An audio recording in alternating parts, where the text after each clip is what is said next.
नमस्कार। जब उससे कहा गया भैया जब हम सब कुछ अपना सकते हैं तो विदेशों की अन्य चीज़ें क्यों नहीं, लेकिन मूर्ति का चुप कड़ाता सहसा उसकी आंखों में चमक आई। उसने कहा, एक बात कहना चाहता हूँ, लेकिन इसके लिए आपको अखबार वालों से नहीं कहना चाहिए। सभापति की आंखों में चमक आई।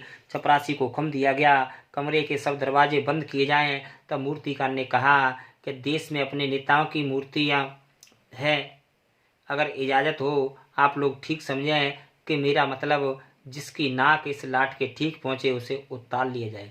उसने कहा कि अगर हमारे देश में अनेक राजनेताओं की तस्वीरें लगी हुई हैं, उनकी मूर्तियां बनी हुई हैं, यदि किसी भी मूर्ति की नाक जॉर्ज पंचम की नाक के समान होगी, हम उस राजनेता की नाक को इस पर फिट कर देंगे। सबने सबकी तरफ देखा। एक क्षण की बदहवासी के बाद खुशी तैरने लगी। सभापति ने कहा, भैया जा काम ने होशियारी ते करियो, क्योंकि पता ना ने अगर देश में पता लगा कि हमने अपने देश के ही व्यक्ति की इज्जत को उछाला है तो हो सकता है देश में दंगा हो जाए, अतः बड़ी होशियारी से करना।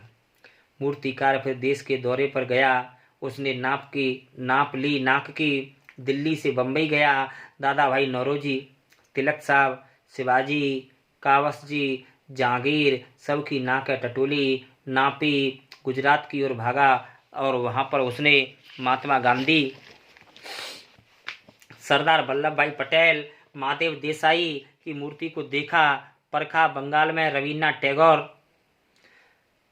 सुभाष चंद्र बोस, राजा मोहन राय को देखा, नापा। बिहार की तरफ चला। बिहार से उत्तर प्रदेश आया। चंद्रशेखर आजाद, बिस्मिल, मोतीलाल नेहरू, मदनमोहन मालवीय लाटों के पास गया। मद्रास में सत्यमूर्ति को देखा। केरल, मैसूर आदि सभी जगह का दौरा किया।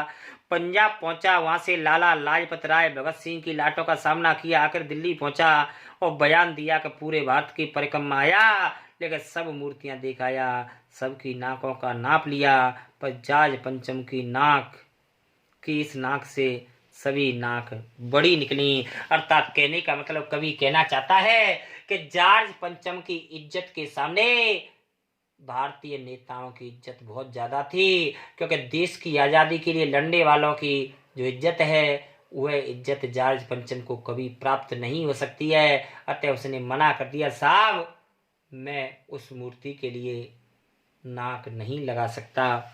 तब सुनकर सब हताश हो गए, दुखी हो गए, झुंझलाने लगे। मूर्तिकार ने ढांढस बनाते हुए आगे कहा, सुना है बिहार सेक्रेटेरिएट में सन 42 में शहीद होने वाले बच्चों की मूर्तियां हैं। तब उसने कहा कि साहब कि सन 1942 ईस्वी में बिहार की जो सेक्रेटेरिएट है उसमें 42 में जो शहीद हुए बच्चों की तस्वीरें लगी हुई हैं, शायद उसमें से किसी बच्चे की फिट हो जाए, सोचकर वहाँ गया, लेकिन बच्चों की नाकें भी उनसे बड़ी बैठती हैं। तब क्या करूं। राजधानी में सब तैयारियां हो रही थी। जॉर्ज पंचम की लाट का मल मल करके नहलाया गया, रोगन लगाया गया, सब कुछ हो चुका था, लेकिन नाक नहीं थी। फिर बड़े बड़े हुक्कामों तक पहुंची, बड़ी खलबली मची। अगर जॉर्ज पंचम की नाक न लग पाई तो फिर रानी का स्वागत करने का मतलब ही क्या।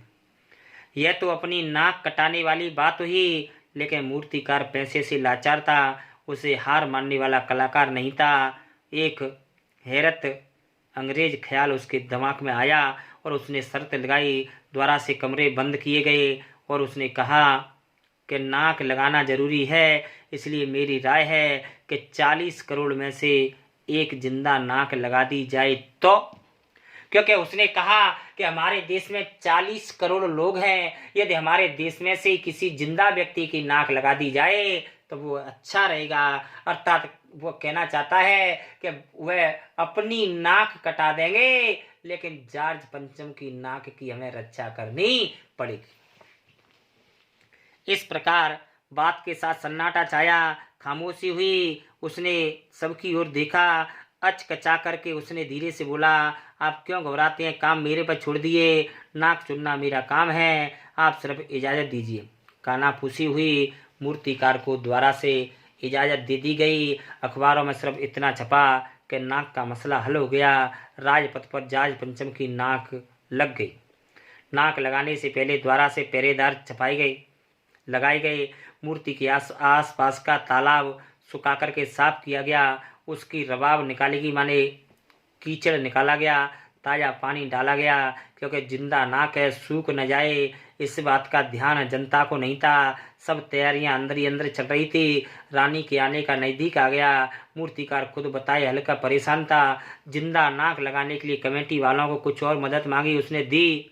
हिदायत के लिए हर दिन एक हालत लग गई और हर हालत में नाक लग जानी चाहिए। वह दिन आ गया और जाज पंचम की नाक लग गई।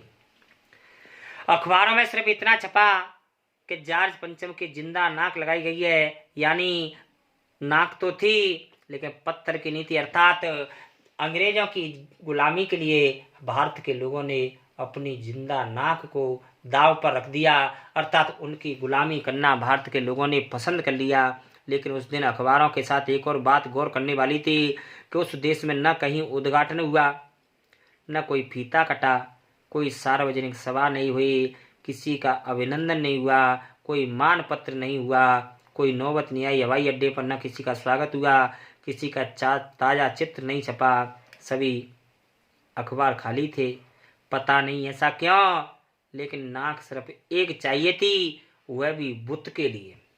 लेकिन कवि यहाँ पर व्यंग कहना चाहता है कि जो अंग्रेजों के गुलाम थे वे लोग केवल एक बुत माने पत्थर की मूर्ति के लिए जिंदा नाक लगाने की हमको क्या आवश्यकता थी। इसी बात पर कवि के द्वारा यहाँ पर व्यंग किया गया है। यहाँ पर आपका जो पाठ है वो पूरी तरह से समाप्त होता है। नमस्कार। कल आपको सभी को प्रश्न उत्तर कराए जाएंगे। तब तक के लिए धन्यवाद।